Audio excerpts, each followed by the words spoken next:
आज जापानमा उभिन सक्यौ? तिमीहरूकै सांसदका अगाडि ठोकेर हिँड्यौ त हामी। रुको जरा, सबर करो। भारतमा गएर आधा सिए, जापानमा आएर आधा पिए, नेपालमा हुँदा राजाको कुरा, जापान आएपछि गाँजाको कुरा। देख्यौ होइन जापानको तरक यही हो साथी, जाँड खाने र नखानेको फरक।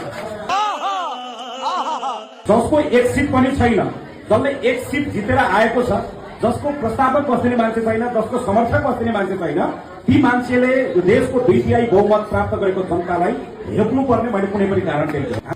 बात त सही है। बसेर हामीले जुस खाएको कुरा आउँला, तर घुस खाएको कुरा आउँदैन। हामीले मैले हिजो एकजना साथीको राति लाइभ यसो हेरेको थिएँ। मलाई आधा पढेको मान्छेहरूसँग यति धेरै डर लाग्छ। जसलाई कुनै ज्ञान बारे के नाम मात्रै ज्ञान भएर हुँदैन, नाम मात्रै ज्ञान बहादुर भएर हुँदैन। जसलाई कुनै ज्ञान छैन, जसलाई कुनै थाहा छैन, ती मान्छेहरूलाई हामीलाई क्लास दिन जरुरी छ। गजब बेइज्जती है। गाँजा खाएर राजाका कुरा गर्नेहरूलाई बाजा बजाएर नेपाली जनताले तलाउनु पर्ने हो।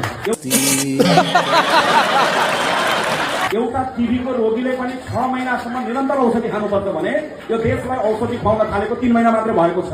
भर्खर सुरुवात भएको छ, उपचार सुरुवात भएको छ, देश बन्दैछ। एक दिन तपाईँ खुसीका साथ देश फर्किने एउटा त्यो माहौल बन्दैछ। म यहाँहरू सबैजनालाई म धेरै धेरै धन्यवाद दिन चाहन्छु। ये बड़ी अच्छी बात कही आप।